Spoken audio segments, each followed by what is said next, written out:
अस्सलाम वालेकुम पाक विलेज, मेरा नाम है सुनील मंज और मैं होंडा सिविक 11 जनरेशन के एक्सपर्ट रिव्यू के साथ आपकी खिदमत में हाजिर हूँ। पाकिस्तान के अंदर होंडा ने 1993 में अपनी प्रोडक्शन शुरू की और 5th जनरेशन होंडा को पाकिस्तान में मुतारिफ़ कराया। उसके बाद से लेके अब तक डिफरेंट जनरेशन आ गई और लास्ट जो 10th जनरेशन है जब वो आई थी तो उसके आने के बाद मार्केट के अंदर एक जिसे कहते हैं बहुत ज़्यादा शोर भी था। दो तरीके का शोर था, एक तो वो पाकिस्तान में बिकने वाली सबसे ज़्यादा जो है ना सिविक की जनरेशन थी जो कि 10th जनरेशन थी। उसके अंदर होंडा ने 3 वेरिएंट्स लाए थे जिसमें टर्बो और नॉन टर्बो इंजन भी थे। ये भी याद रहे कि सबसे पहली बार होंडा ने एक जिसे कहते हैं बड़ा एग्रेसिव कदम उठाया था लास्ट जो सिविक 10th जनरेशन थी उसके लॉन्च में, कि उन्होंने मैनुअल वेरिएंट को ख़त्म कर दिया था। इससे पहले आने वाली तमाम सिविक में मैनुअल और ऑटो दोनों वेरिएंट आते थे, बट ये एक पैराडाइम शिफ्ट कह सकते हैं आप कि उन्होंने रिसर्च की मार्केट में कि कंज्यूमर जो होंडा का कंज्यूमर है ख़ास तौर पे उसके लिए मैनुअल गाड़ी की रिक्वायरमेंट नहीं थी। 10th जनरेशन सिविक के लॉन्च के बाद हम लोगों ने आप लोगों को बताया था कि उसके अंदर क्वालिटी के काफ़ी जो है ना इश्यूज़ थे, उसकी जो बिल्ड क्वालिटी थी उसमें इश्यूज़ थे। दैन उस टाइम पे जब टर्बो लॉन्च की गई थी तो उसके साथ भी काफ़ी इश्यूज़ थे, बिकॉज हमारे मुल्क में फ्यूल क्वालिटी जो है उस टाइम पे इतनी अच्छी नहीं थी। हम लोगों ने अपनी सहाफ़ती ज़िम्मेदारी पूरी तरह से निभाई थी और आप लोगों को गाहे बगाए ये बताते रहे थे कि उसके अंदर क्या बिल्ड इश्यूज़ हैं। लेकिन होंडा ने एक रिस्पॉन्सिबल कंपनी होने का सबूत दिया था और उन्होंने आहिस्ता आहिस्ता उन बिल्ड क्वालिटी के इश्यूज़ को फिक्स किया था। एंड टुवर्ड्स एंड जब 10th जनरेशन के अंदर टर्बो आरएस वेरिएंट आया तो उसके अंदर जो नॉकिंग के इश्यूज़ थे या जो बिल्ड क्वालिटी के इश्यूज़ थे उनको काफ़ी हद तक फिक्स कर लिया गया था और हम लोगों ने आप लोगों के लिए उसका एक डिटेल रिव्यू भी बनाया था। आज जो आने वाली सिविक है इसकी एंटिसिपेशन इसलिए इतनी ज़्यादा थी मार्केट में कि इसको इससे पहले north American car of the year का अवार्ड मिल चुका है। इसके अलावा जो अर्ली अडॉप्टर्स हैं यूएस में उनके लिए भी ये बेस्ट कार समझी जाती है और पाकिस्तान के यूथ के अंदर भी मेरा ख्याल है होंडा जो है ना वो अगर मैं कहूँ कि यंगस्टर्स की जो फेवरेट सेडान है तो ये बात गलत नहीं होगी। सो इस वजह से इस गाड़ी की पाकिस्तान में बहुत ज़्यादा एंटिसिपेशन थी। होंडा पाकिस्तान ने एक बात जो कि अच्छी की है वो ये है कि दुनिया में आने वाली जनरेशन को ही पाकिस्तान में लॉन्च किया गया है। इससे पहले हम उनको क्रिटिसाइज़ करते रहे कि होंडा सिटी के अंदर उन्होंने डिले किया था, बट सिविक के केस में ये सिविक मेरा ख्याल है दुनिया के पाकिस्तान वो उन रीजन में थे जो कि अर्ली अडैप्टर्स ऑफ न्यू जनरेशन है। तो ये एक खुशाइन बात है। हम इस गाड़ी के रिव्यू की तरफ चलते हैं तो होंडा पाकिस्तान ने इसको बेसिकली 3 वेरिएंट के अंदर जो है लॉन्च किया है, standard, Oryol and turbo RS. साथ साथ मैं आपको कोशिश करूंगा कि बताता रहूं कि इनके डिफरेंट वेरिएंट्स में क्या फ़र्क है। लेकिन अगर आप डिटेल में वेरिएंट्स कंपैरिजन चाहते हैं तो पाक व्हील्स के न्यू कार सेक्शन में जाएं और वहां पे तीनों ट्रिम्स को सेलेक्ट करके आप इनको कंपैरिजन कर सकते हैं कि कौन कौन सी ऑप्शन किस किस गाड़ी में मौजूद है और कौन सी ऑप्शन किस गाड़ी में मौजूद नहीं है। मैं एक्सटीरियर पर इतना टाइम नहीं लगाऊंगा क्योंकि हम लोग आप लोगों के लिए इसका एक ओवरऑल जो है फर्स्ट लुक रिव्यू लेके आए गए थे जो आप इस पॉपअप बैनर पर क्लिक करके देख सकते हैं, लेकिन आपको चीदा बातें बता दूंगा। सबसे पहले अगर आप गाड़ी के फ्रंट के ऊपर देखें तो आपको फ्रंट जो है बड़ा बल्कि लगेगा, खासतौर पर जो अपर लिप है ये ऐसा लगता है कि किसी ने कोई लिप फिलर कराया। अगर आप पुरानी सिविक के इसको कंपेयर करेंगे तो ये बहुत बल्कि है और 90s का जो डिज़ाइन फीचर्स है ना वो इस गाड़ी में बहुत ज़्यादा आपको नज़र आते हैं। आपको देखते हैं, अगर मैं अपनी एज के लिहाज से देखूं तो मुझे अच्छी तरह याद है 90s में गल्फ वॉर हुई थी और पाकिस्तान में बहुत सी गाड़ियाँ जो है ना गल्फ से इम्पोर्ट की गई थी और उनके जो फ्रंट थे और ख़ासतौर पर बैक था वो इसी तरह एक्सटेंडेड या बल्कीनेस शो करता था। सो इसके फ्रंट के पूरे डिज़ाइन फीचर में मेरे ख्याल से जो सबसे डिस्टिंक्टिव चीज़ है वो इसका ये अपर लिप है जो कि बहुत बल्कि उसमें बल्क हेड होने में ऐड करता है। बाकी अगर आप नीचे देखेंगे तो आपको हनीकॉम जो मैश ग्रिल है वो मिलती है और नीचे आपको फॉग लैम्प मिल जाएंगे। फ्रंट ग्रिल जो है वो समझ लें पहले वाली गाड़ियों में बहुत ज़्यादा आपको प्रोमिनेंटली क्रोम की नज़र आती है, इसमें बड़ी नॉन एग्जिस्टेंस है और आपको बड़ी जो है ना उसके अंदर डिज़ाइन के अंदर कहीं गुमी भी मिलती है जो कि मेरे ख्याल से बड़ी अच्छी चीज़ है। सो फ्रंट हेडलाइट जो है इसमें LED हेडलैम्प्स मौजूद हैं, साथ DRLs हैं और साथ ही उसके टर्न सिग्नल मौजूद है। याद रहे ये जो LED हेडलैम्प्स हैं ये सिर्फ टर्बो आरएस वेरिएंट के अंदर और बाकी 2 बेस वेरिएंट के अंदर आपको हैलोजन हेडलाइट मिलती है जो कि मेरे ख्याल से अगेन जो ओरियल लेने वाले हैं उनके लिए थोड़ी सी डिसअपॉइंटमेंट है। साइड पे अगर आए तो सबसे पहली चीज़ जो मैं आपको बता रहा था कि फ्रंट का जो इसका बल्कीनेस है, एक जो सबसे डिस्टिंक्टिव फीचर मुझे लगा डिज़ाइन में जो कि पहले नहीं था, तो ये आपका फ्रंट जितना है यहाँ से लेके नीचे तक पूरा 1 यूनिट है। वरना होता ये था कि आपकी ग्रिल अलग है और बम्पर अलग है, बट ये ऑल इन 1 यूनिट है। साइड पे जो आप गाड़ी पे सबसे पहली चीज़ नोटिस करेंगे वो गाड़ी के अंदर 17 इंच के अलॉय व्हील्स हैं जो कि बहुत खूबसूरत हैं क्योंकि मैट ब्लैक कलर में। याद रहिए सिर्फ टर्बो वेरिएंट के अंदर आपको मैट ब्लैक में मिलेंगे और 17 इंच के रिम मिलेंगे। जो आपके ओरियल और स्टैंडर्ड वेरिएंट है उसमें आपको हाइपर फिनिश के अंदर 16 इंच के व्हील मिलते हैं। इसके साथ आपको BG थंडर मैक्स जो है जनरल टायर का जो एक ब्रांड है वो मिलेगा, 215 साइज़ का टायर है। अगेन पूरी गाड़ी के अंदर टर्बो आरएस के अंदर आपको पियानो ब्लैक का जो कम्बिनेशन है हर कलर के साथ वो मिलेगा। सो आपके साइड व्यू मिरर्स, आपका शार्क फिन एंटीना, आपके डोर लॉक हैंडल्स, ये तमाम जो हैं आपको पियानो ब्लैक में मिलते हैं। ओवरऑल अगर हम देखें सी सेगमेंट सेडान के अंदर, तो मेरे ख्याल है ये पाकिस्तान में आने वाली सी सेगमेंट सेडान में से सबसे लंबी कार होगी और इसकी ओवरऑल लेंथ जो है वो पिछली गाड़ी से भी 2 इंच ज़्यादा है। सो रेयर एंड पे जाने से पहले मैं आपको 2 कैरेक्टर लाइन्स दिखाना चाहता हूँ। इसके साइड पे 2 कैरेक्टर लाइन्स हैं, एक ऊपर चल रही है और एक नीचे आपको नजर आएगी जो कि आपके यहाँ पे साइड स्कर्ट से भी मिलती है। रेयर एंड की तरफ अगर आए तो गाड़ी का रेयर एंड भी बहुत खूबसूरत है और खास तौर पर अगर मैं इसके डिज़ाइन की बात करूँ तो मुझे ये लगता है कि ऑडी से इंस्पायर्ड है। खासतौर पर ऑडी A4 की अगर लाइट्स आप पीछे से देखें तो बिल्कुल इसी शेप की होती हैं। डिज़ाइन फीचर के अंदर सबसे इंपॉर्टेंट लुक या जो इसे कहते हैं एक डिस्टिंक्टिव लुक ऐड करता है ये जो इसका रेयर स्पॉइलर है, ये भी पियानो ब्लैक कलर में। सो रेयर लाइट जो है गाड़ी की वो भी बहुत खूबसूरत है। अगर आपको नजर आ रही हो तो इसके अंदर ये LED कर्टन स्टाइल की जो लाइट्स है वो चल रही हैं। नीचे इसके आपको रिफ्लेक्टर मिल जाएगा, उससे नीचे डुअल एग्जॉस्ट जो कि डिस्टिंक्टिव फीचर है टर्बो RS में और वेरिएंट्स में नज़र आपको नहीं आएगा। सो ओवरऑल मेरा ख्याल है लुक्स के लिहाज से गाड़ी के जो नंबर है वो पूरे हैं, बेशक वो फ्रंट हो बैक हो, गाड़ी की बड़ी एक मॉडर्न सी लुक है। सो अब मैं आपको इसकी डिग्गी खोल के दिखाता हूँ। डिग्गी के अंदर सॉफ्ट क्लोज ओपनिंग नहीं है लेकिन बड़े आराम से खुलती है जो कि एक अच्छी चीज़ है। दूसरी चीज़ आपको ये मैं हमेशा बताता आया हूँ और मैं क्रिटिसाइज़ करता हूँ कि गाड़ी पिछली वाली में जो है ये नमदे का इस्तेमाल नहीं किया गया था जो कि साउंड डैम्पिंग के लिए यूज़ होता है, और ये जो हिंजेस थे ये भी अनकवर्ड थे, तो ये दोनों चीज़ें कवर की गई, अच्छी बात है। बाकी भी पूरे ट्रंक के अंदर आपको ये मटेरियल नज़र आता है जिससे आपको जो साउंड प्रूफिंग भी मिलती है और गाड़ी की एक फील भी बेहतर आती है। डिग्गी के अंदर काफ़ी ज़्यादा स्पेस है। इसके अलावा इसकी डिग्गी में आपको फुल साइज स्पेयर व्हील मिलेगा, साथ इसके टूल किट है। एक बहुत अच्छी ऑप्शन जो इसमें देख रहा था, एक अच्छी ऑप्शन है गाड़ी के अंदर, अगर इसकी चाबी आपकी डिग्गी के अंदर रह जाए तो ये आपकी डिग्गी बंद नहीं होती, ये ऑटोमेटिकली खुल जाती है, जो कि मेरे ख्याल से एक अच्छी ऑप्शन है। अक्सर लोग गाड़ी की चाबी कहीं रख के भूल जाते हैं या गाड़ी की चाबी के अंदर लॉक हो जाए तो बड़ा मसला होता है। सो ओवरऑल एक्सटीरियर लुक में मेरे ख्याल से गाड़ी बहुत खूबसूरत है। और अब हम इंटीरियर की तरफ चलते हैं और देखते हैं कि इंटीरियर इसका कैसा बनाया है। इंटीरियर में जाने से पहले मैं आपको ये चीज़ बताता चलूँ कि इसमें 2 किस्म की चाबियाँ आती हैं। गाड़ी में स्मार्ट एंट्री मौजूद है, तो अगर रिमोट मेरी जेब में है तब भी मैं गाड़ी में एंटर कर सकता हूँ बड़े आराम से विदाउट प्रेसिंग एनी बटन। उसके अलावा एक वॉलेट की दी गई है जो कि मेरे ख्याल से बड़ी अच्छी चीज़ है। आप इसको अपने वॉलेट में रख लें या अपनी जेब में रख लें, और ये जब आपकी जेब में है as you approach the car और आप इसको हाथ लगाएंगे ये खुद ही ऑटोमेटिकली खुल जाएगी। Again it's a good feature. So front seat में एंट्री एग्जिट कन्वीनियंटली हो जाती है, काफ़ी आपको हेड रूम भी है, लेग रूम आप अपनी मर्जी के मुताबिक एडजस्ट कर सकते हैं।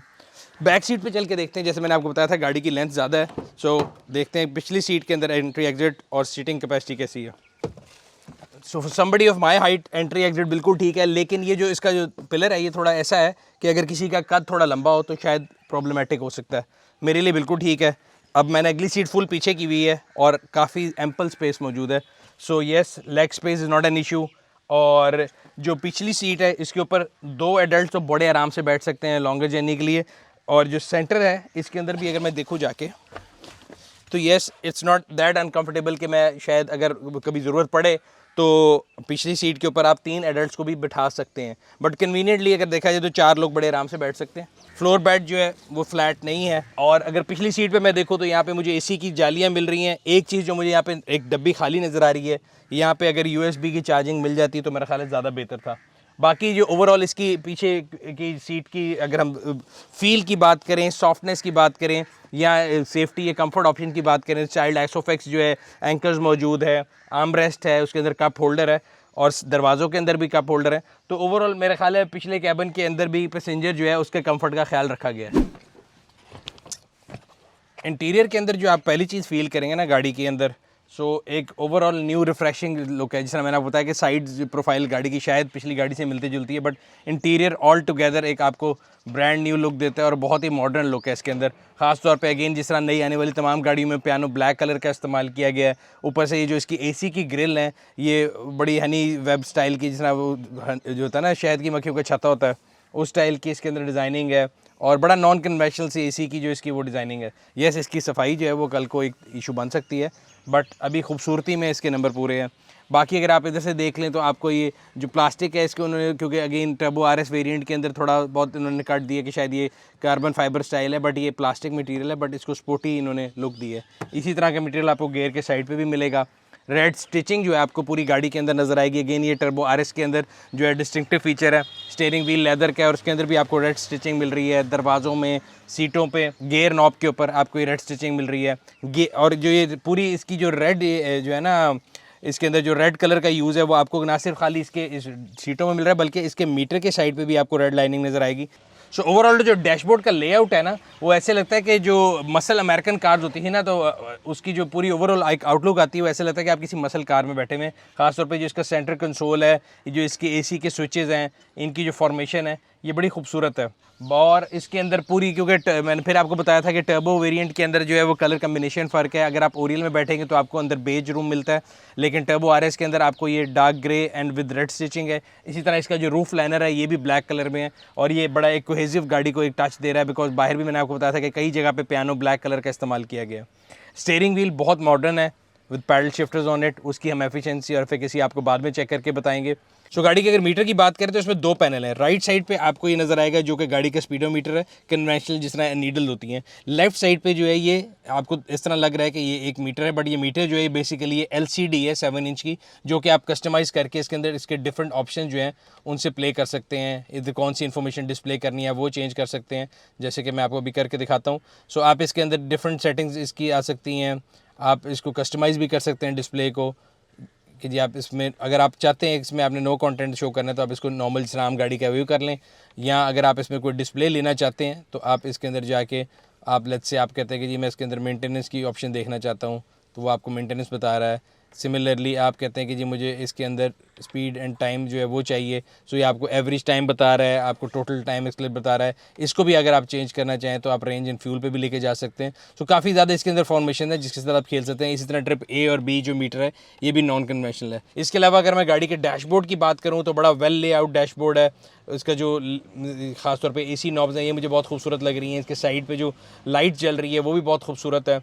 इसके अंदर आपको डिजिटल डिस्प्ले भी नज़र आ रहा है। ना सिर्फ ये कि आपको ये टेम्परेचर जो है, इसमें डुअल जोन क्लाइमेट कंट्रोल है, ड्राइवर और पैसेंजर दोनों अपना डिफरेंट जो है टेम्परेचर सेट कर सकते हैं। बाकी इसका जो आपका स्पीड ऑफ फ़ैन है वो भी बड़ा खूबसूरती से आपको डिजिटली इसके डिस्प्ले के अंदर नज़र आ रहा है। और मैंने इसी की परफॉर्मेंस चेक की है गर्मी में, बहुत एम्पल परफॉर्मेंस है, बड़ी अच्छी कूलिंग है। ख़ासतौर पर पिछली सीट तक भी इसकी थ्रो है और पिछली सीट के अलहदा भी आपको AC वेंट मिल रहे हैं। इसके अलावा डैशबोर्ड के राइट साइड पे आपको मीटर की इल्यूमिनेशन जो है उसका स्विच मिल जाता है, ट्रैक्शन कंट्रोल ऑफ का बटन है, और ऊपर एक और बटन है जो कि आपको होंडा सेंसिंग के जो सारे फीचर्स हैं उनको बंद करने या ऑन करने की जो ऑप्शन भी देता है। होंडा सेंसिंग जो है मैं आपको ड्राइविंग में एक्सप्लेन करूँगा। इसके अलावा डैशबोर्ड का जो मटीरियल है वो सॉफ्ट प्लास्टिक है, बट जिस तरह मैंने आपको बताया था कि लास्ट वाली गाड़ी के अंदर हमने काफ़ी ग्लिचेस हमें नज़र आए थे या उसमें बिल्ड क्वालिटी के इशूज़ थे। इस गाड़ी में मुझे एज सच डैशबोर्ड के या इसके जो पैनल्स हैं उनमें कहीं ऐसी कोई गैप या कोई अनोमली नज़र नहीं आई।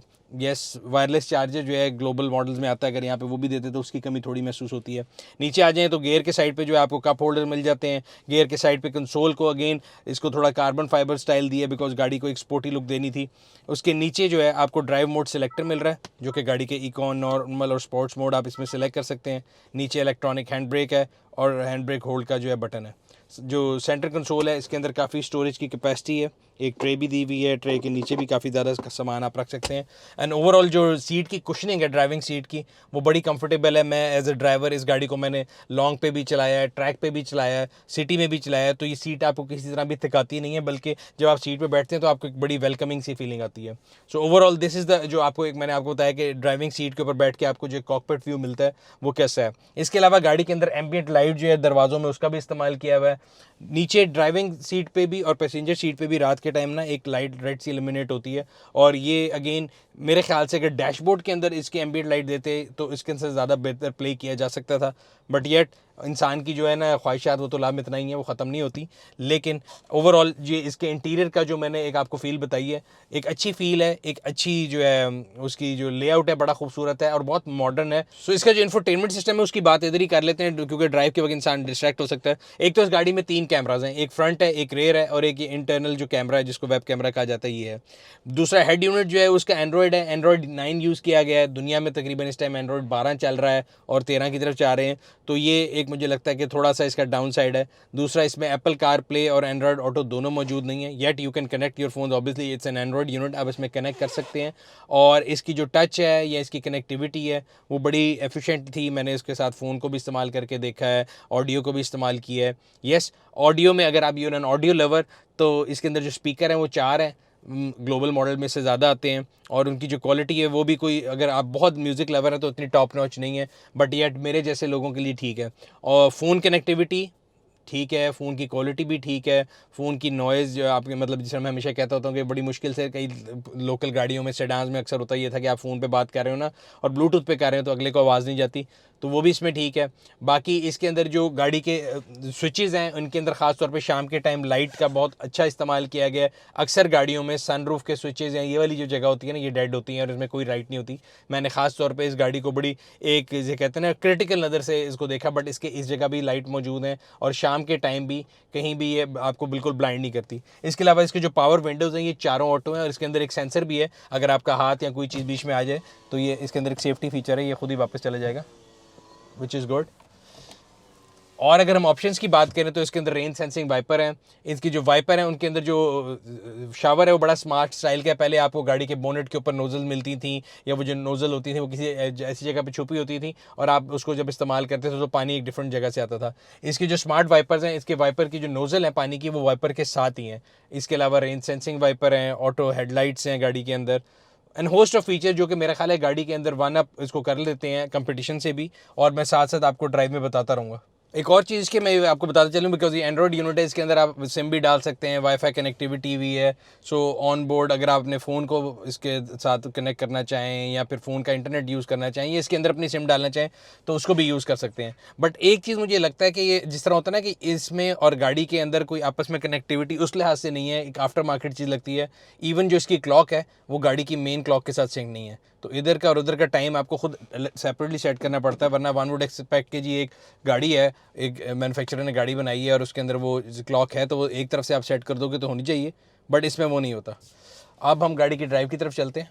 सो गाड़ी का जो रिवर्स कैमरा है उससे स्टार्ट कर लेते हैं इसके। सो रिवर्स कैमरा जो है इसमें गाइडिंग लाइन्स भी मौजूद हैं।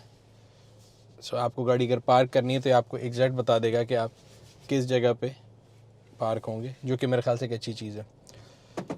तो गाड़ी की ड्राइव की तरफ चलते हैं और आपको बताते हैं कि हमारा गाड़ी की ड्राइव के बारे में एक्सपीरियंस कैसा रहा।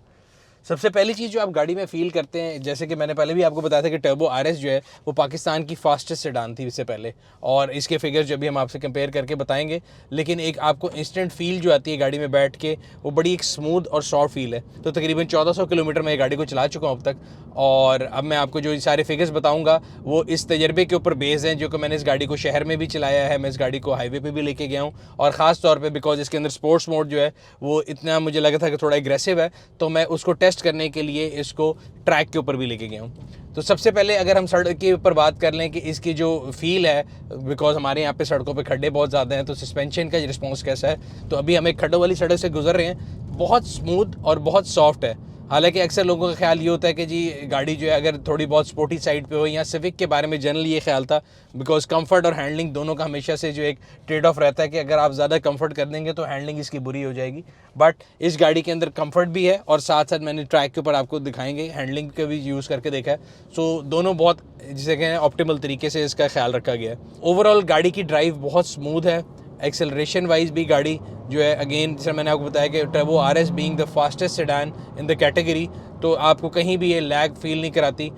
एक चीज़ जो कि मेरे ख्याल से यहाँ पे मेंशन करना बड़ा ज़रूरी है, क्योंकि लास्ट जब टर्बो सबसे पहले 2016 में लॉन्च हुई थी और उसके साथ फ्यूल के और नॉकिंग के बड़े इश्यूज़ थे, तो लोगों का ख्याल था कि जी टर्बो सिर्फ हाई ऑक्टेन पे चलेगी, लेकिन जब आरएस आई थी तो उसको उन्होंने दोबारा से रीमैप करके उसके अंदर जो एडवांसमेंट की थी, और मैंने आपको बताया था कि जब मैंने आरएस का भी रिव्यू किया था लास्ट, तो उसमें भी मैंने हाई ऑक्टेन का इस्तेमाल नहीं किया था। इस गाड़ी को तकरीबन 1400 किलोमीटर मैंने चलाया है और 0 मीटर से लेकर 1400 किलोमीटर तक मैंने इसमें कोई हाई ऑक्टेन नहीं डाला, रेगुलर फ्यूल डाला है, कहीं गाड़ी ने नॉक नहीं किया। खास तौर पे अगर आप इसमें से हाई परफॉर्मेंस भी लेते हैं, इसको पैडल शिफ्टर मैंने भी डाउन शिफ्ट किया है, सो आपको इंजन की रेव नज़र आएगा, लेकिन कहीं नॉकिंग नहीं फील होगी, और गाड़ी का जो रिस्पॉन्स है वो इंस्टेंट है।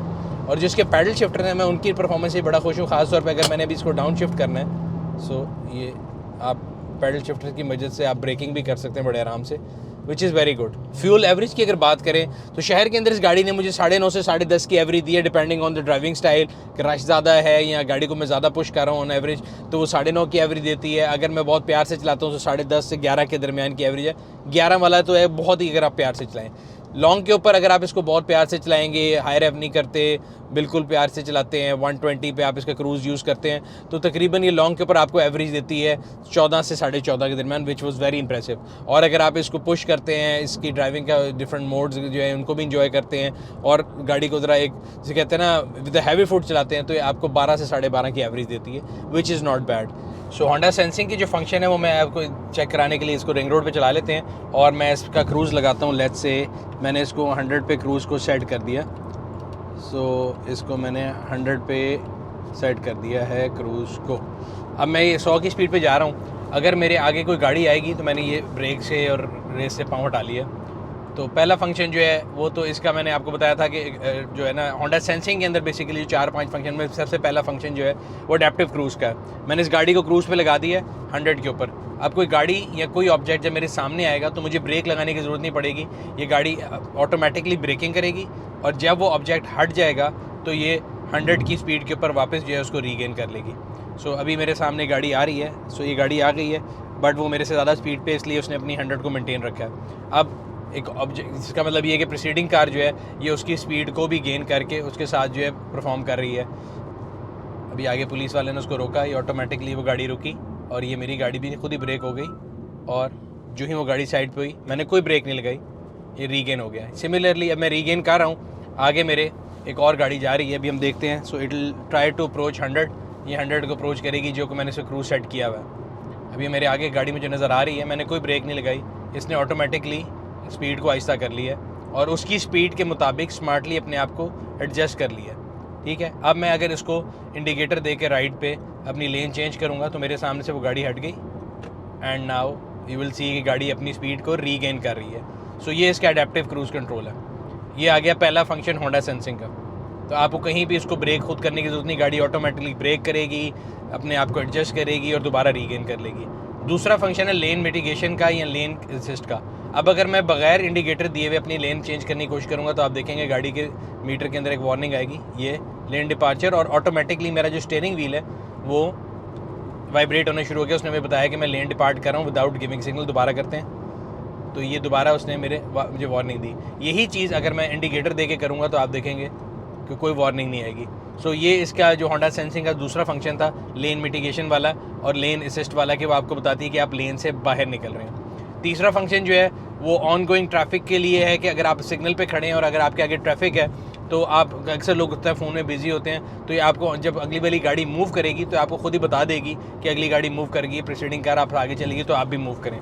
चौथा फंक्शन जो है वो कोलिजन जो है उसको अवॉइड करने के लिए ऑटोमेटिकली ब्रेकिंग का है। सो अगर आपकी किसी ऑब्जेक्ट से या किसी गाड़ी से आप करीब जा रहे हैं और गाड़ी को ये फील होता है, जो उसके सेंसर हैं, होंडा सेंसिंग के यहाँ पे सेंसर लगे हुए हैं, तो वो क्या आप ब्रेक नहीं करें तो आपको वार्निंग देना शुरू कर देती है, और अगर आप फाइनली ब्रेक नहीं करेंगे तो ऑटोमेटिकली जो कोलिजन जो है ना उसको अवॉइड करने के लिए खुद ब्रेक लगा देगी।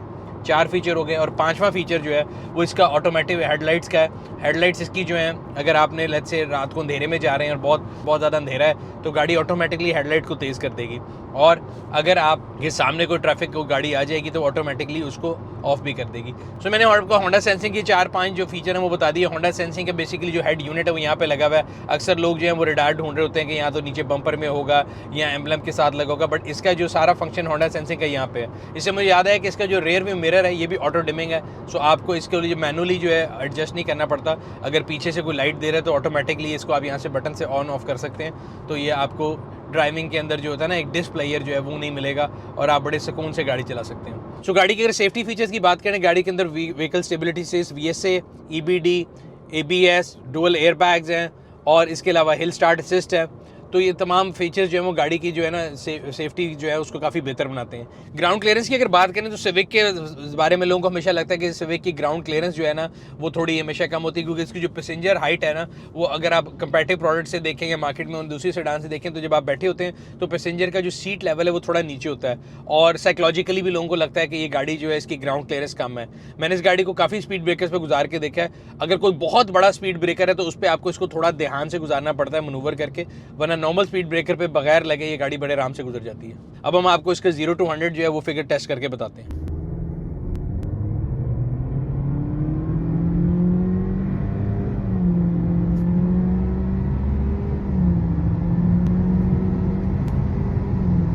तो जब भी नई सिविक आती है दो किस्म के लोग होते हैं। एक तो वो होते हैं कि जी मैं होंडा लेसा हूँ, वो तो उन्होंने होंडा लेनी है। दूसरे वो होते हैं जिनको पुरानी सिविक का जो रोमांस है ना वो अपनी तरफ खींच रहा होता है, और वो हमेशा कहते हैं कि यार पुरानी जो पिछली यानी जनरेशन गुजर रही होती है, और ये हमेशा से होता आ रहा है। जब रीबॉर्न थी कि जी जो उससे अगली आई थी रीबर्थ के, नहीं जी रीबॉर्न ज़्यादा बेहतर थी। जब रीबर्थ से सिविक 10th जनरेशन आई तो उन्होंने कहा नहीं जी रीबर्थ बेहतर थी।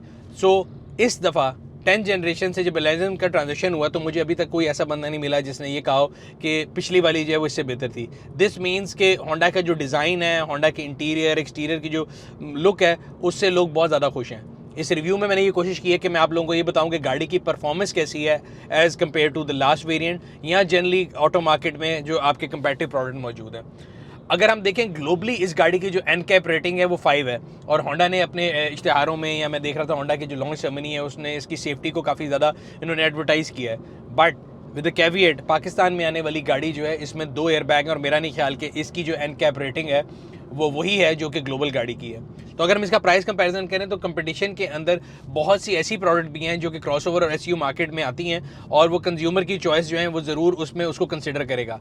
सो अगर मैं अपने एनालिसिस की बात करूँ तो होंडा के जो 3 वेरिएंट आ रहे हैं, अगर मैं उसकी कंपैरिजन करूँ तो जो बेस वेरिएंट है वो कॉर्पोरेट मुझे लगता है सेल में जाएगा, because car with 5.1 price tag, 5 million plus price tag, but उसमें सनरूफ भी नहीं है। तो मेरा नहीं ख्याल कि पाकिस्तानी मार्केट में उसकी इतनी जो है ना, जो है लोगों की इतनी डिमांड उसके लिए आएगी। जो मिड वेरिएंट है, जो ओरियल है, मुझे लगता है कि सबसे ज़्यादा बिकने वाला जो है ना वेरिएंट सिविक का वो होगा। उसमें वो लोग जिन्होंने ड्राइवर को देनी है, फैमिली इस्तेमाल में करनी है, और उससे परफॉर्मेंस जो अचीव नहीं करना चाहते, उनके लिए वो गाड़ी मेरा ख्याल है आइडियल है। But for somebody who is a freak, जिसको स्पीड का शौक है, जिसको परफॉर्मेंस का शौक है, या जो कि ऑटो इंथ्यूजियास्ट है और उसको गाड़ी से मैक्सिमम परफॉर्मेंस लेने का शौक है, टर्बो RS उसके लिए। इस गाड़ी के अंदर जो हॉर्स पावर है वो तकरीबन 176 है, और इसका जो न्यूटन मीटर टॉर्क है वो 220 है, एज अपोज टू जो ओरियल है वो 127 के करीब हॉर्स पावर है। तो अक्सर लोगों का ये सवाल होता है कि दोनों गाड़ियों का इंजन सेम है तो इसके हॉर्स पावर का इतना फ़र्क क्यों है? इंजन सेम है, गियर फ़र्क है। इसके अंदर LLCVT है, उसके अंदर MCVT है। दिस इज़ LLCVT, और इसके अंदर 7 स्पीड ट्रांसमिशन है, और इसके अंदर पैडल शिफ्टर्स भी हैं।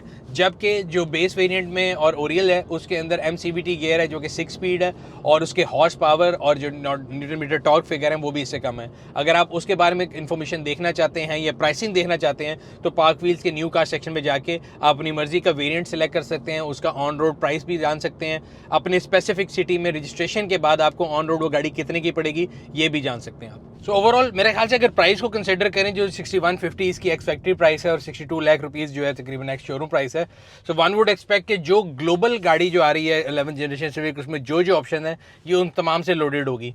बट ऐसा नहीं है, जैसा कि इसमें 2 एयरबैग हैं, उसमें 6 आते हैं, इसमें वायरलेस चार्जर नहीं है, इसमें स्पीकर 4 हैं, उसमें 6 हैं, इसमें पार्किंग सेंसर्स नहीं है, यहाँ पे पीछे कोई USB कनेक्टिविटी नहीं है, और इसके अलावा जो अगली दोनों सीटें हैं वो भी इलेक्ट्रिक नहीं है। तो इस तरह की तमाम फीचर्स जो हैं इस प्राइस टैग के साथ जो है ना उनका ना होना थोड़ा मेरे जो है ना समझ से बाहर लगता है। क्योंकि जब ये गाड़ी की इनिशियल प्राइस आई थी और हमने लोगों को बताया था कि सिविक जो है 50 प्लस जा रही, तो लोग बड़ा सरप्राइज थे।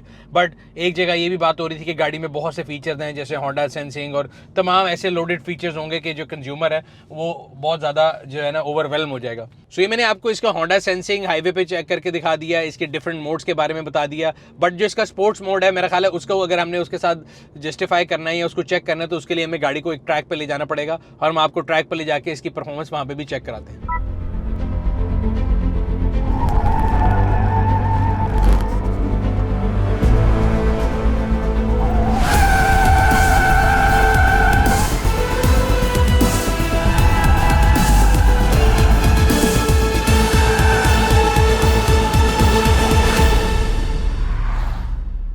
तो मैं अब इसको लेके आया हूँ यहाँ पे ऐसे गार्डन में ट्रैक के ऊपर, और चेक करते हैं कि कैसे परफॉर्म करती है।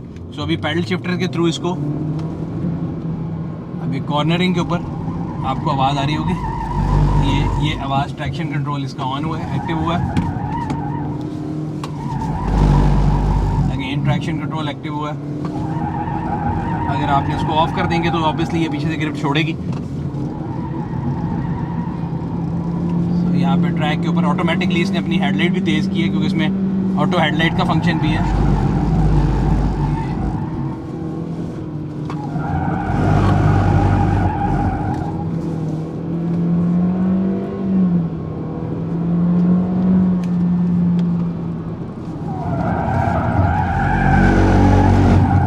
अभी यहाँ पे हम अंधेरे में जाएंगे तो ये ऑटोमेटिकली अपनी हेडलाइट को ये अभी तेज़ कर दिया गाड़ी ने। सो ये ट्रैक के ऊपर इसकी जो परफॉर्मेंस है वो बिल्कुल एक सेडान की नहीं बल्कि एक स्पोर्ट्स कार की है।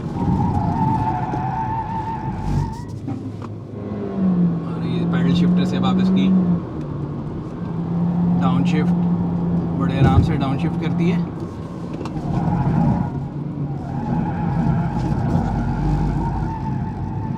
अब इस ट्रैक्शन को ऑफ करके भी देखते हैं कि कैसे परफॉर्म करती है। ट्रैक्शन को ऑफ करते हैं, अब देखते हैं क्या करती है।